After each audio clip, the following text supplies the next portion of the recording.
বাপ মারা গেছে, ছেলে ধনী মানুষ, ঢাকায় চাকরি করে, গরু জবাই করে দিয়ে সবাইকে খাওয়াইয়েছে দেশবাসীকে।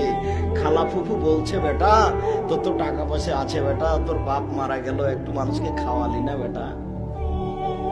তো বাপের নামে যেটা করছেন ওটা তো সাদকা, ওইটা তো মানুষের ময়লা, ওটা তোমার বাপের গায়ের ময়লা, ওইটা শুধু ফকির মিসকিন খাবে।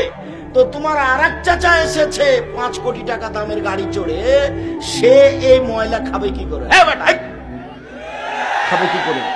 তুমি বেটা মাস্টার ডিগ্রি পাস মূর্খ হয়ে গেছো, তার জন্য ধর্ম মূর্খ হয়ে গেছে বেটা।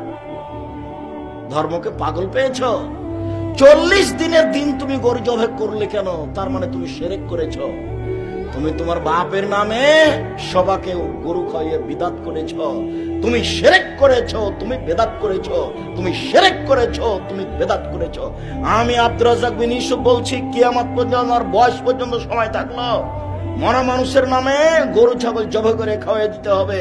এটা প্রমাণ হয়ে গেলে আমি আব্দুর রাজ্জাক বিন ইউসুফ জিন্দেগি তার কোনোদিন কথা বলবো না।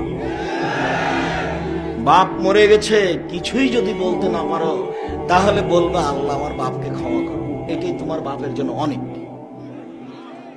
কিছুই যদি জানা না থাকে তো কবরের পাশে গিয়ে বলবে আসসালামু আলাইকুম, আল্লাহ তুমি আমার বাপকে ক্ষমা করো, এটাই অনেক। আর যদি পারো তো ফকির মিসকিনকে টাকা দাও, আর যদি পারো তো অসহায় মানুষকে কাপড় কিনে দাও, আর যদি পারো তো ভালো আকীদার প্রতিষ্ঠানে একটু পানির ব্যবস্থা করে দাও। দুইটা পথ, একটা মুখে দোয়া, একটা হলো অর্থের দান। অর্থের দান যেন গরু জবাই করে দিয়ে সবাইকে খাওয়া দিতে হবে, ওটা তো সাদকা। তো সবাই খাবে কি করে? কথা মনে হয় আমি বুঝাতে পারি না।